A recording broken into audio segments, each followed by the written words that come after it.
The 19th of October, 1944. The jungles of Leyte Island in the Philippines were boiling with noise and fire. American artillery crews, soaked in sweat and grime, worked like machines, dragging crates through the mud, hauling the next round into the smoking breach. Each 155mm shell left the barrel with a roar that made the ground breathe. Corporal John Evans, 19, eyes stinging from powder smoke, slit open another crate. A thin cloud of reddish dust drifted up from a cracked casing. Not oil, not rust, dust fine as flour, the color of dried blood. "What the hell is this stuff?" he muttered. The sergeant shouted, "Load it and move." Evans shrugged and obeyed. The next shell flew. 3 miles away, the jungle lifted, trees cracking at the roots, air folding inward with the sound of thunder trapped in a bottle. The hill that had been firing all morning was gone. None of those men knew it. But the strange dust in that shell had begun its journey 3 years earlier in a 120-acre cornfield in East Texas, in the hands of a farmer who spoke more to soil than to people. The summer of 1941 scorched Tyler County to the bone. The fields turned to clay plates, red and hard as fired brick. Corn curled in on itself. The smell of dust and desperation hung over everything. Out beyond the Neisha River, Harold Hal Gentry knelt in his dying field. 42 years old, skin browned by sun and time, he was the kind of man who looked carved rather than born. His hat hung low against the glare, his hands were cracked to the knuckle, and his faith had narrowed to the few inches of earth beneath him. He held a mason jar filled with grey powder, ammonium nitrate, a dash of ammonium sulfate, and ground charcoal. To most, it was nonsense. To Hal, it was a promise. He poured the mix into the furrows with care, folding the soil over it with the side of his boot, the way one might tuck in a child at night. The earth drank it greedily. People in town called him stubborn. Some called him touched. "You ain't no chemist, Hal," a man at the grain elevator had laughed. "You're gonna blow your damn field clear to Houston." Hal had only smiled, slow and quiet. "Maybe," he said, "but something's got to grow before something dies." He'd been born into this dirt.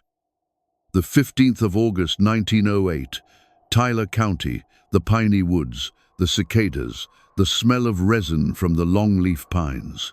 His father, Ernest, was a corn farmer, his mother, Ruth, a schoolteacher who believed that arithmetic and sunlight could fix almost anything. They weren't rich, but they had land, and in East Texas, land was salvation. As a boy, Hal ran barefoot between the rows, chasing chickens, mending fences, and listening to old men argue at the general store about rainfall and soil pH, as if they were preachers of some quiet religion. At 12, while others carved slingshots, he hoarded coffee tins to test mixtures of ash, sand, and manure behind the barn. Ruth caught him once and asked what he was doing. "Seeing what dirt remembers," he said. She laughed, but let him keep the tins. When he wasn't working, he read a worn copy of elementary agricultural science until the pages fell apart. When his father died during the tail end of the Depression, the 120 acres became his. The land was poor, too much clay, not enough mercy. Summers baked it solid, winters soaked it into slime. But Hal treated it like a puzzle. He wrote everything down: rain totals, crop heights, soil color after rain, smell of air before storms. He didn't call it science. He called it keeping watch. In a world where men left for oil fields or factories, Hal stayed. He believed the ground remembered kindness. By 1941, his patience was cracking. Corn yields across Texas averaged 35 bushels an acre. Hal's fields refused to pass 28. Each harvest came smaller. Each loan came heavier. He tried new seeds, new timing, new prayers. Nothing worked. So he mixed. He took ammonium nitrate strong, clean nitrogen, and combined it with ammonium sulfate for balance. Still too quick to leach. Then, one late evening, he added ground charcoal, pulverized until it clung to his hands like soot. Something changed. The soil stayed moist longer. The air above the rows cooled. The next season the corn came back greener, taller, 40 bushels an acre. Then again and again. He scrawled a name on the feed bag where he stored it. Gentry mix TX-41. His neighbors laughed. "Professor Dirt," they called him. "You making barbecue rub for your corn?" He ignored them. Each night he wrote figures into a new ledger, neat and obsessive. Moisture retention 12%, nitrogen loss reduced by half. On the margin he wrote, "Holds together even under heat." He didn't know he'd just written the first line of a government weapons report. In that same year, Washington was learning a different lesson. Europe was at war. The Pacific was bleeding. The United States, still half asleep, was feeding both battlefields with supplies and silence. Factories ran day and night. But deep in the War Department, one problem screamed louder than the rest. Nitrogen. Explosives drank it faster than farms could make it. Germany had the Haber-Bosch process. Britain mined Killian saltpeter. America had fertilizer.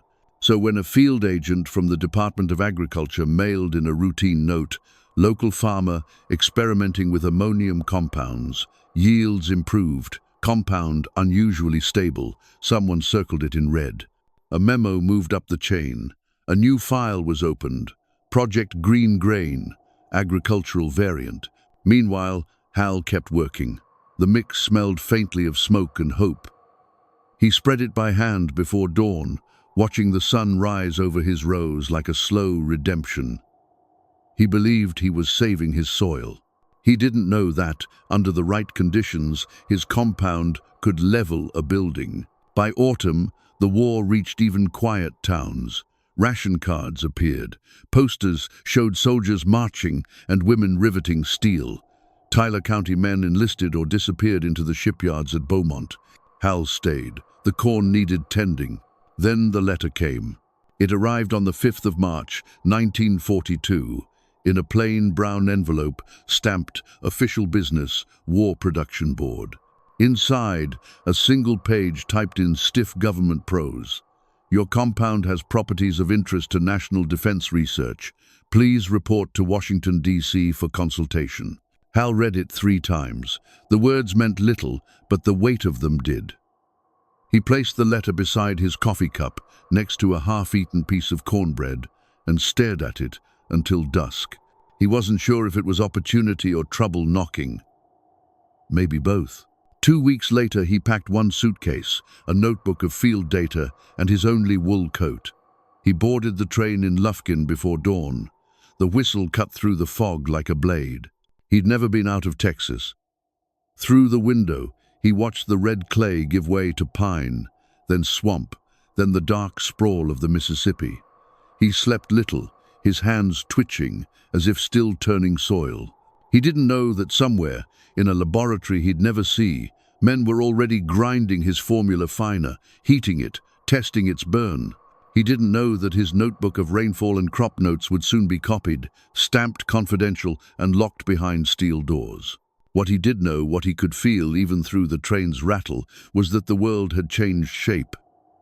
The land no longer belonged only to farmers. The things born in silence were being dragged into the machinery of war. He watched the window's reflection, a man of dust and sun, heading east toward a future that smelled of powder instead of rain. Outside, the countryside blurred by fields, rivers, cities like pages, turning faster than he could read them. Hal wondered if anyone else on this train carried a jar of dirt that could change the course of history. He doubted it. He doubted everything, except the soil itself. Somewhere ahead, Washington waited with its clean shoes and sealed rooms, its language of efficiency and danger. Somewhere behind, Tyler County breathed its slow rhythm, red dust settling back into itself, unaware that one of its sons had just been drafted by science. Years later, when the jungles of Leyte would tremble under American shells, the strange reddish dust inside those casings would trace its ancestry back to that single mason jar. Back to the man who believed he was saving his crops, back to the silence of a Texas field where a farmer whispered to dirt, and the dirt, in its way, whispered back. Hal Gentry would never think of himself as an inventor, never as a soldier, never as anything but a man who refused to quit on the land. But the line between creation and destruction is thin, drawn in powder and faith. And on that summer day in 1941, under a sky that seemed to burn without mercy, he crossed it one handful of soil at a time. The train slid into Washington like a blade through fog. March 1942 war in full breath. Posters shouted, "We can do it," and "Buy bonds for victory" from every station wall. The Capitol was swollen with uniforms, typewriters, and orders that never slept. Hal Gentry stepped onto the platform with a suitcase in one hand and his notebook in the other, smelling of clay, sweat, and train smoke. The city felt cold and fast, a place built not for men like him, but for men who wore pressed collars and spoke in clipped urgency. He had never seen so many people move without looking at one another. Trucks rattled past, carrying crates marked explosives, handled with care. Soldiers crossed the streets in lines like plowed furrows. Even the air tasted metallic, filled with urgency and burnt coal. A man in a grey suit met him at the gate, short, severe, clean-shaven. "Mr. Gentry?" "Yes, sir. I'm Hartley. This way." They didn't talk as they drove through the wet streets, past buildings with blacked-out windows and guards at every corner. Washington was no longer a city. It was a machine fed by fear and paperwork. They stopped at a narrow building on Pennsylvania Avenue. No sign, no flag. Inside, fluorescent lights hummed. The walls smelled of wax and secrets. Hartley led him down a hall and into a windowless room. 3 men waited at a metal table.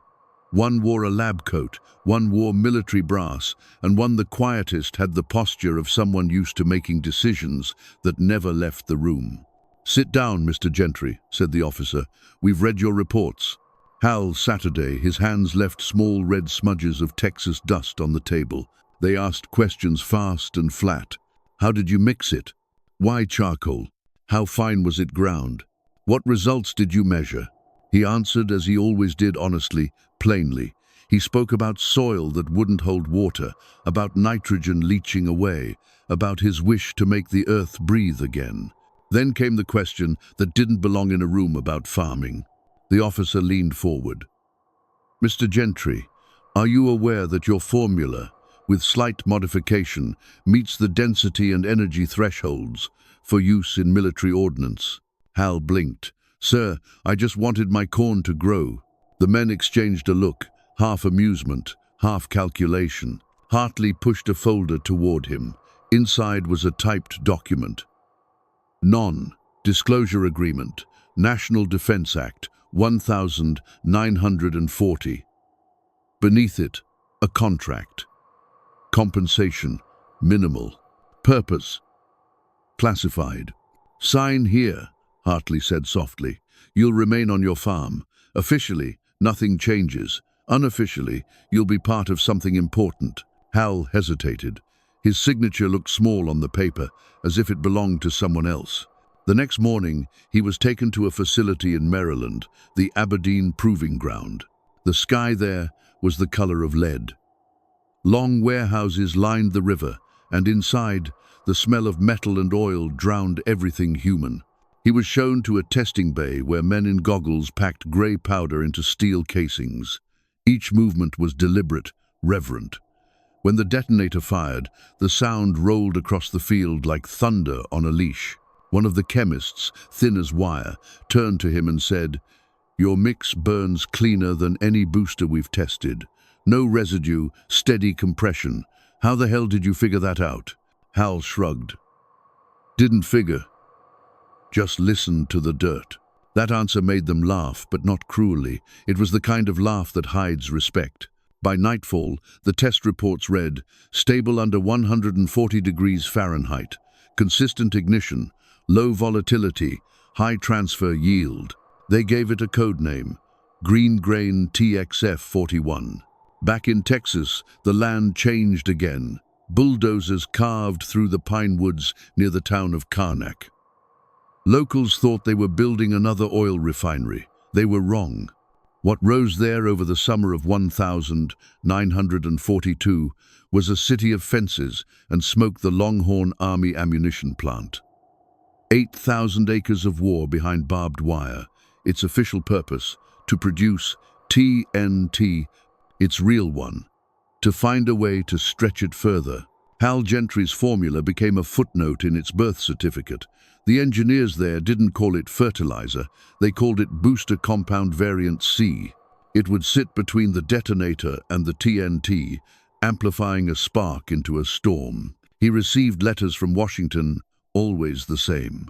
Field results acceptable, continue support. The envelopes carried no return address, no explanation. Hal didn't need one. He knew enough to keep quiet. He still worked his fields by day, still wrote rainfall numbers in his ledger at night. But something inside him had shifted. The soil no longer felt innocent. The war pressed harder each month. Radio bulletins told of bombings, convoys lost at sea, whole cities reduced to dust. America's factories coughed out tanks and ammunition at record speed. In that vast industrial storm, Hal's mix was a single grain of sand, but it mattered. At Longhorn, engineers tested batches under heat and pressure. They ground the charcoal finer, added paraffin wax to fight moisture. The result burned steady and clean. In the reports, they used phrases like improved ignition spread and enhanced blast uniformity. None of it meant anything to the man who first mixed it with his bare hands. Sometimes he'd stand on his porch at dusk, listening to the low rumble of distant freight trains carrying things made from his dust. The sky would glow faintly to the east, industrial fire reflected off clouds, and he'd wonder if that light was hope or warning. In November, Hartley visited Texas. He arrived unannounced, stepping out of a government sedan, coated in road dust. He looked smaller, without the Washington shadow behind him. "Mr. Gentry," he said, shaking hands. "Production's ahead of schedule. The Army's pleased." Hal poured him coffee. "Glad the Army's pleased. Crops were fair this year, too." Hartley smiled thinly. "I don't think you understand the scope, Hal. Your formula, TX-41, is being used in live ordnance. Thousands of shells." Hal froze. "Live ordnance?" "Yes. Safest booster we've found. Reliable. Efficient." He stared at his cup. "It was supposed to help things grow." Hartley's tone softened. "Sometimes growth takes a different shape." They talked for another hour, but Hal barely heard him. When Hartley left, the house felt heavier, like gravity had thickened. That night, Hal sat by the window, notebook open, pen idle. He didn't write rainfall. He wrote one line across the page: "If the soil gives life, who decides how it's used?" Winter came cold and silent. At the Longhorn plant, the first full-scale production of green grain began. The work was secret, the payroll classified. But its output, tons of grey powder packed into shells and crates, moved across the country on midnight trains. In one warehouse, a foreman looked at the label and asked, "What's TXF stand for?" The engineer beside him shrugged. "Texas formula, I think." Hal's checks kept arriving. He cashed them without pride. He didn't tell his neighbors what he'd done, didn't tell his sister in Lufkin, didn't tell the preacher on Sundays. He prayed quietly instead, not for forgiveness, but for clarity. The news from abroad grew darker: the fall of Singapore, the battles in North Africa, the slow grind of Guadalcanal. And through it all, the hidden chain connected back to him: raw ammonium from Midwest plants, shipped to Longhorn, mixed with wax and charcoal, loaded into shells, fired halfway around the world. It was a vast, invisible machinery, and his fingerprints were buried inside it. By early 1943, the War Production Board listed TXF-41 as a critical booster material. On paper, it was just another chemical in a war of chemicals.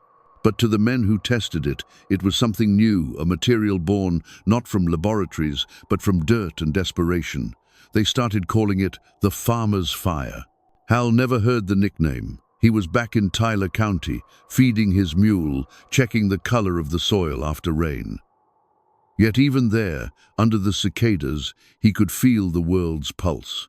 Trains groaned through the night, carrying what he'd once held in a mason jar. One evening, as thunder rolled across the fields, he walked to the fence line and watched lightning split the sky. The flash lit his land in perfect white rows, trees, river, all frozen for an instant. He thought of the test explosions at Aberdeen, of the way sound bent the air. Creation and destruction looked the same when caught in light that brief. He whispered to the wind, "Let it end, soon." But the war was only beginning to feed on what he had given it, and the next chapter of his life would show him that no invention, no matter how innocent its birth, can remain untouched. Once the world learns, it burns clean. Summer 1942. East Texas roared awake. The pines fell first, mile after mile of green timber, collapsing beneath the yellow teeth of bulldozers. The smell of sap and diesel filled the air. Men in hard hats shouted through the heat, carving a new world out of the old. What had been pasture and forest for generations became steel and gravel, fences and floodlights. The locals didn't know it yet, but a war factory was being born, the Longhorn Army ammunition plant, 8,000 acres of barbed wire and secrecy outside the quiet town of Karnak. It rose fast, fed by urgency. The United States had been at war for only 6 months, but the numbers already sounded biblical. 25,000 artillery shells a day, thousands of pounds of TNT, millions of gallons of fuel. The army needed more of everything: steel, nitrates, manpower, and something new. A way to make the limited supply of TNT burn harder, faster, cleaner. That was where Hal Gentry's dust entered the story. Inside the Longhorn plant, the first samples of TX-41, codenamed Green Grain, were delivered in sealed metal drums. The label read, "Booster Compound Variant C, handle with care." No one there knew who Gentry was. To the chemists, it was just another experiment, another line on a clipboard. But to the few who'd seen the field tests, the results were undeniable: stable under pressure, clean combustion, reliable detonation spread. A colonel in charge of munitions summed it up in one sentence that made its way through the chain of command. "This farmer's mix burns like it believes in something." At first, Longhorn looked like chaos. Bulldozers dragged mud day and night. Convoys of trucks rolled in with chemicals, metal casings, and generators. Temporary barracks filled with workers, farm boys, mechanics, widows turned machinists. By August, the first production line clattered to life. Women with tied hair and gloves loaded powder into shell casings. Men packed crates bound for the Pacific. Every whistle, every clang of steel echoed the same wordless urgency: win. Hal wasn't there to see it, but his presence filled the air like dust. His formula had been refined charcoal ground finer, paraffin wax added for moisture control. The engineers called it optimized. It was no longer the humble mixture stirred by hand in a mason jar. It was industrial, scaled, and deadly efficient. They tested it in the proving tunnels under controlled conditions. When the detonator fired, TX-41 flashed white and vanished cleanly. No smoke, no residue, just power. It amplified TNT by 15%, enough to stretch the nation's dwindling reserves into months of supply. To the War Production Board, that meant victory. To the men at Longhorn, it meant quotas. To Hal Gentry, sitting 500 miles away, it still meant soil. But war has a way of dragging even the innocent through its machinery. In February 1943, a thin film of condensation was found inside several barrels of green grain compound. The readings showed 5% moisture by weight beyond the safe limit. Within 24 hours, the entire booster line was shut down. Engineers cursed. Schedules collapsed. Someone whispered, "The farmer's fire went bad." Hal was summoned again. He arrived in Karnak, wearing the same weathered jacket, smelling of clay and diesel. The security guard barely looked at him. Inside the factory, the air was heavy with fear and chemical fumes.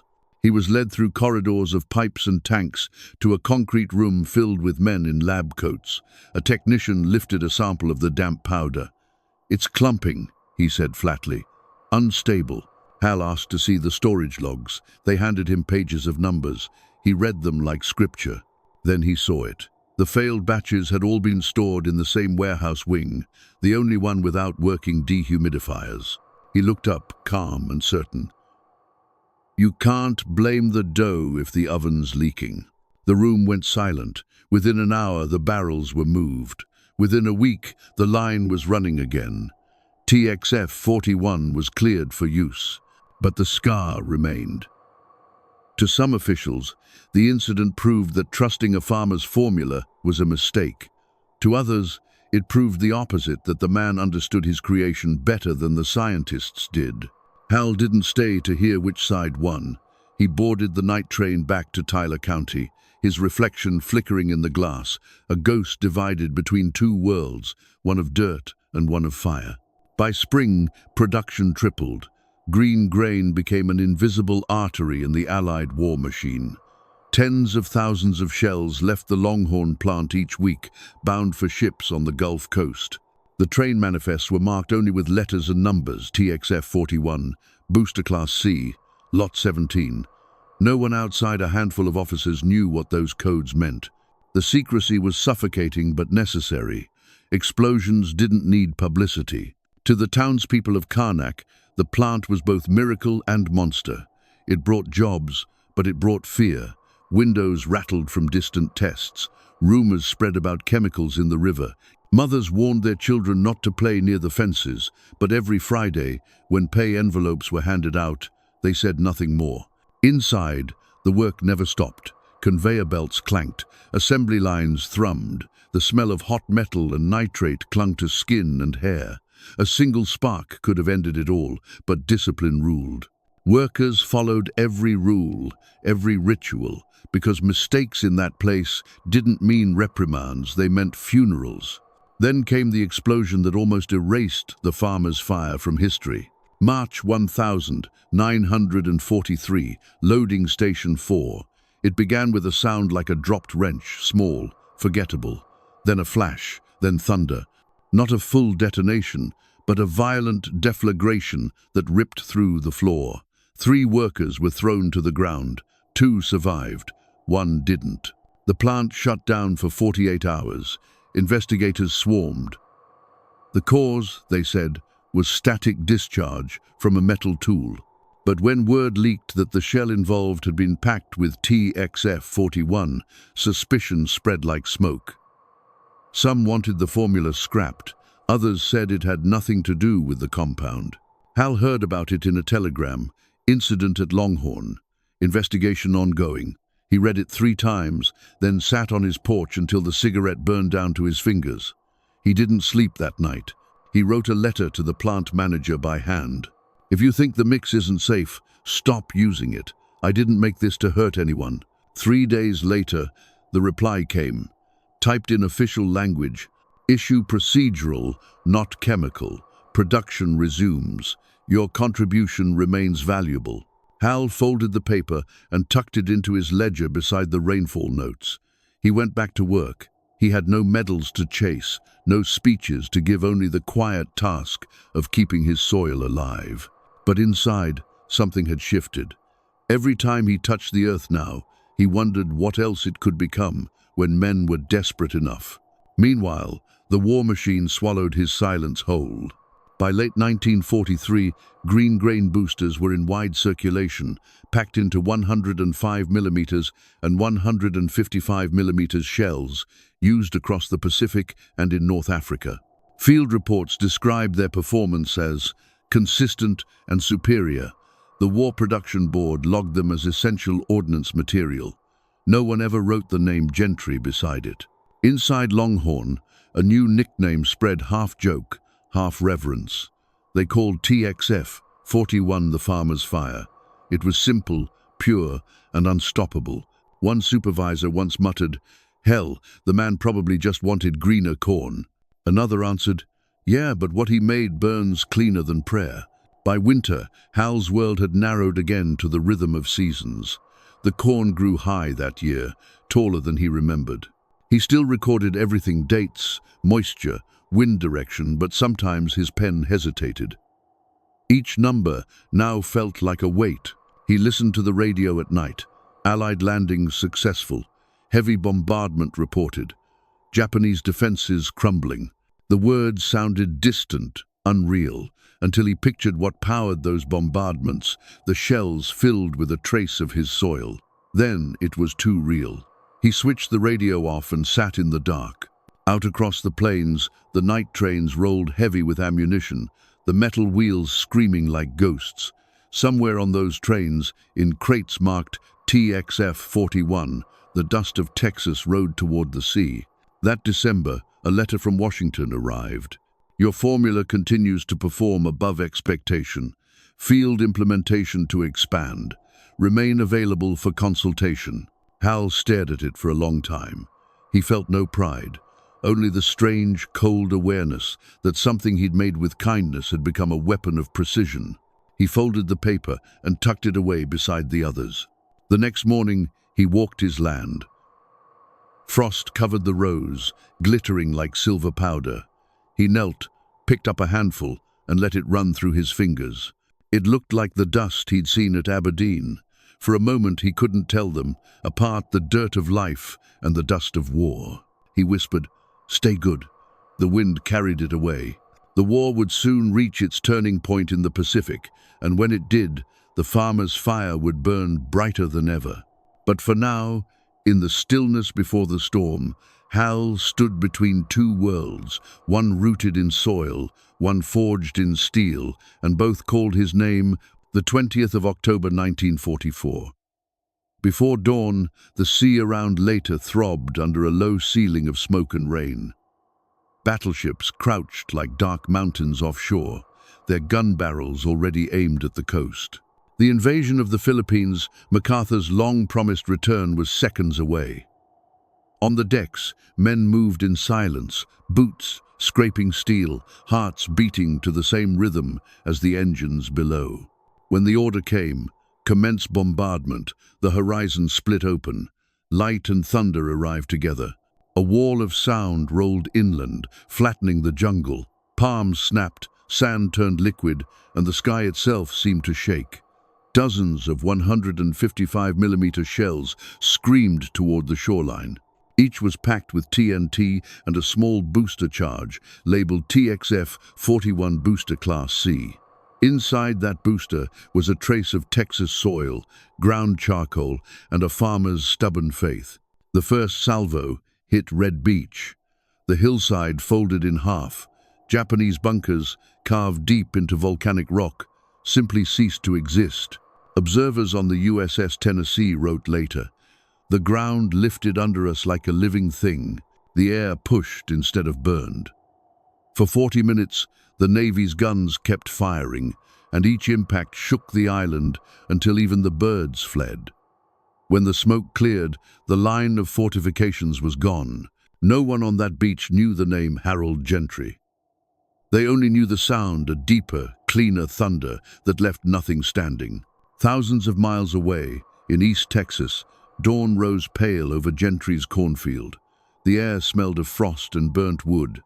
Hal sat at his kitchen table, listening to the radio's soft hiss. The announcer's voice came thin through the static. "American forces have landed on Leyte. Naval bombardment described as unprecedented."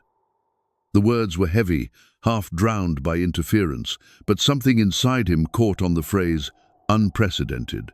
He couldn't explain why. He felt it in his bones. He turned off the radio and looked outside. The wind brushed through the corn rows, whispering like the sea. He stared until the chill reached his skin. Somewhere in the world, something he had made was burning. He didn't know it yet, but the ordnance raining on Leyte had been mixed, sealed, and shipped from the Longhorn Army ammunition plant barely 6 weeks earlier. Each shell had carried inside it a chemical echo of the soil he'd once tried to heal. The Navy called it a success. The War Production Board called it efficiency. The engineers at Longhorn called it proof. The tests were over now. The formula worked. TXF-41 green grain. The farmer's fire had passed from experiment to weapon. Munitions reports tallied the outcome in neat columns. Detonation yield, plus 18%. Moisture instability, 0%. Residue, None. Numbers tidy enough to hide their meaning. By November, more than 250,000 shells containing the booster had been fired across Leyte. Over 4 million pounds of compound, derived from Gentry's mix, tore through hillsides and bunkers. The results were so consistent that the Navy requested expansion for the next Pacific campaign. To the generals, it was just production data. To the soldiers, it was survival. To Hal, had he known, it would have been a reckoning.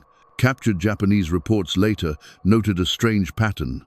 American bombardments destroy entire positions, concrete insufficient, defensive tunnels collapsed, recommend greater depth.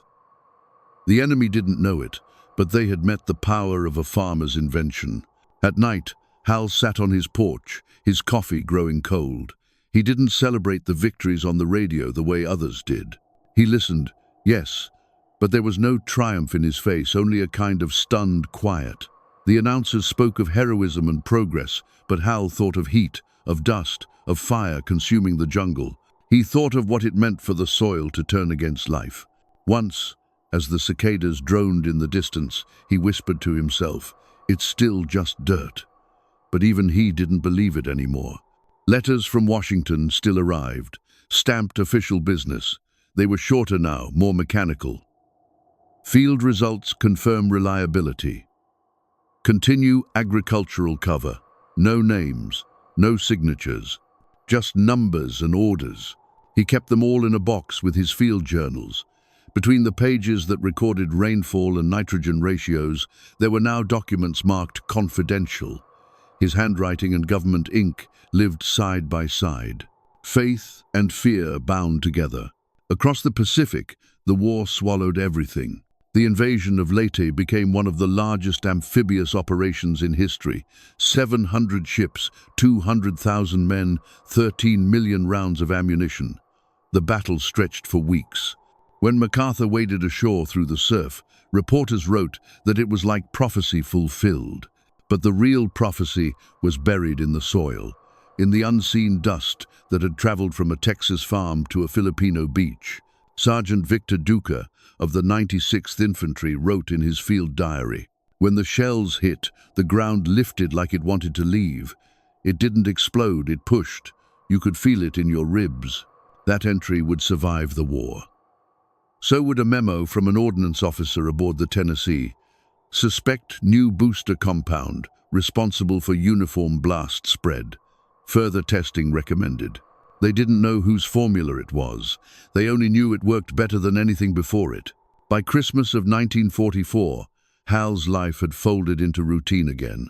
He rose before sunrise, mended fences, recorded weather, fixed the tractor that coughed through the cold mornings. The war felt distant, almost unreal, except when he passed the post office and saw the windows filled with service flags. Blue stars, gold stars, silent windows that said everything. Sometimes he wondered if one of those sons had survived because of his dust or died because of it. The thought kept him awake more than once. One evening, his niece Claire visited from Dallas. She brought newspapers, front pages covered in photographs of Leyte, explosions, ships, flags. She asked him, "Do you ever wish you could do more?" Hal looked out across the field, where frost glowed like silver ash. "Sometimes," he said quietly, "the most important work doesn't make a sound." Claire didn't understand, but she remembered the tone. In Washington, reports continued to arrive from the Pacific. TX-41 had become standard issue for medium artillery. The Longhorn plant was now a cornerstone of America's war production, operating day and night. Somewhere inside the War Department, a clerk filed a new memo. Maintain agricultural cover for TXF series. Subject origin, East Texas, civilian. It was the last time the name Gentry appeared in government correspondence. The formula no longer belonged to him, it belonged to history. When victory came to Leyte, it came on the back of that fire. The Japanese line cracked open. Allied troops advanced through the shattered jungle, one hill after another. The battle cost thousands of lives, but the tide had turned. MacArthur radioed his message. People of the Philippines, I have returned. The sound carried across the Pacific, into cities, into farmlands even, faintly, into Hal's kitchen. He stood in the doorway, listening. The same wind that bent the stalks of corn outside seemed to whisper it back. I have returned. Hal didn't smile. He only nodded once, as if acknowledging something too large for words. That night, he walked out into his field. The stars were sharp, the air brittle. He knelt, scooped a handful of earth, and let it fall through his fingers. The dust caught the moonlight like smoke. He thought of all the places that dust had gone, the laboratories, the trains, the ships, the jungles. He thought of the men who had loaded it into shells, the ones who had fired it, the ones who had died under it. And for the first time, he realized the circle was complete. The soil that had fed his crops had fed the war. The dust of creation had become the dust of destruction. Still, he whispered a prayer not for glory, but for forgiveness. Somewhere beyond the dark horizon, artillery thundered one last time. The echo reached his bones. He stood, brushed off his hands, and walked back to the house. The porch light burned faintly against the cold. Behind him, the wind carried away the last trace of dust. The farmer's fire had done its work, and the man who had given it life was left alone with the silence it made. April 1945. The war was turning, though no one dared to say it. Germany was collapsing, Japan was cornered, and yet the Pacific still burned. In East Texas, the pinewoods trembled not from bombs, but from the endless trains hauling crates of shells toward the coast. Inside those shells, buried deep in steel and secrecy, was the same dust that once lived in a mason jar on a small farm outside Tyler County. At the Longhorn Army ammunition plant, the machines never stopped. Whistles split the air, steam hissed through valves, women in kerchiefs packed powder into casings, while men checked gauges and charts. 12-hour shifts, no names, no questions. TX-41 green grain, the farmer's fire, had become sacred industry. It was efficient, stable, unstoppable. The engineers treated it like something divine. It burns clean, one said, like it believes in what it's doing. In war, that kind of reliability was worth more than faith. Washington knew it too. The War Production Board issued reports with the cold pride of accountants. Compound performance exceeds yield expectation. Stability index optimal. Field application expanded. They never mentioned where it came from, never wrote the name Gentry. They didn't need to. His formula had outgrown him. It belonged to the machine now. Back in Tyler County, Harold Gentry woke before dawn each day, same as always. The headlines screamed victory and vengeance, but his mornings were measured by the smell of rain, by how the wind bent the corn. The world had changed rhythm, but the soil still moved slow. Sometimes, before sunrise, he would hear the distant rumble of freight trains rolling through the dark, each one a ghost, carrying something he'd once made. He tried to convince himself it didn't matter, that he'd only given the government what they'd asked for, that what happened after wasn't his burden. But each time he touched the earth, each time he felt the fine grit between his fingers, he wondered how many lives had passed through the same chemistry. One afternoon a letter came, stamped War Department Confidential. It was brief. TXF-40. 1 contributions confirmed in Pacific Theater. Shell performance credited in reduction of enemy fortifications. Continued production authorized. He read it twice, folded it, and placed it in his ledger between pages that still smelled faintly of rain. He looked out over the fields, the same red clay that had once refused to grow, and thought the earth had finally given back, but at a cost he couldn't name. By August, the radio carried words no one knew how to understand. Hiroshima, Nagasaki, new weapons, light brighter than the Sunday cities erased. The war had reached a scale beyond comprehension. Hal listened to the reports in silence. A single bomb, unprecedented power, utter destruction. It was chemistry again, different elements, same idea. Energy, ignition, control. He turned off the radio, sat for a long time in the dark, and whispered, "So this is what progress sounds like. That night, thunder rolled across the hills. He walked into his field, the air charged with electricity. Lightning flared, turning the soil white for a heartbeat.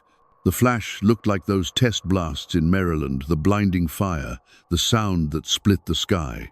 He closed his eyes and said aloud to no one, "Let it end."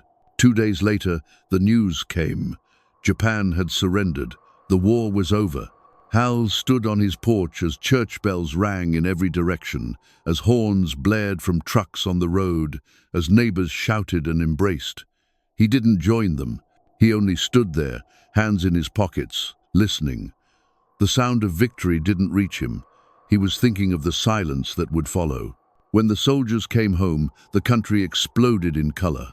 Flags, parades, confetti. A nation reborn in steel and triumph. The factories that had fed the war shifted gears, but didn't stop. The Longhorn plant rebranded, retooled, renamed. The same machines that once pressed explosives into shells now filled sacks of fertilizer for peacetime crops. The same chemicals, ammonium nitrate, sulfur, charcoal, were back in the soil. The cycle had come home. One morning, a man in a grey suit arrived at Hal's farm. Government, polite but sharp-edged. "Mr. Gentry," he said, "we're transitioning wartime materials back into civilian use. We'd like your input. You started all this, after all." Hal studied the man's shoes, spotless on the dusty porch. "No," he said quietly, "I started with soil. You turned it into something else." The man gave a thin smile. "Progress, Mr. Gentry, always finds a use." Then he left. Hal watched the car disappear down the road, the dust rising behind it like smoke. He muttered, "So does fire." The years slid by like pages turning in a book no one reread. The headlines changed, the wars changed, but the factories kept breathing. Longhorn shifted again, making new compounds for rockets and missiles. The same nitrates, the same chemical bones, just given new names and higher purposes.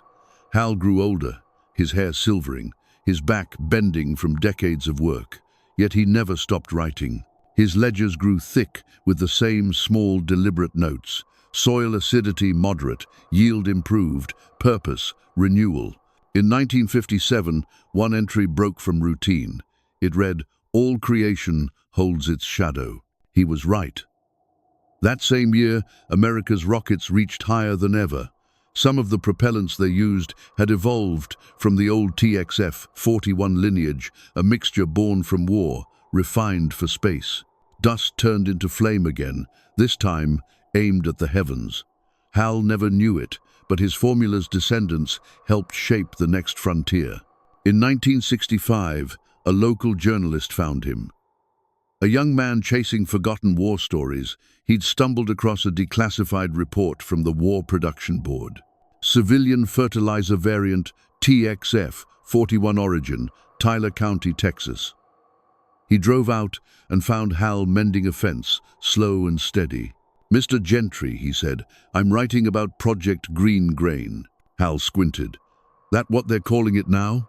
"Yes, sir. The record says your compound was critical in the Pacific. It helped win the war." Hal smiled faintly. "That's a government story. I was just trying to make something grow. But history says—" "History," Hal cut him off.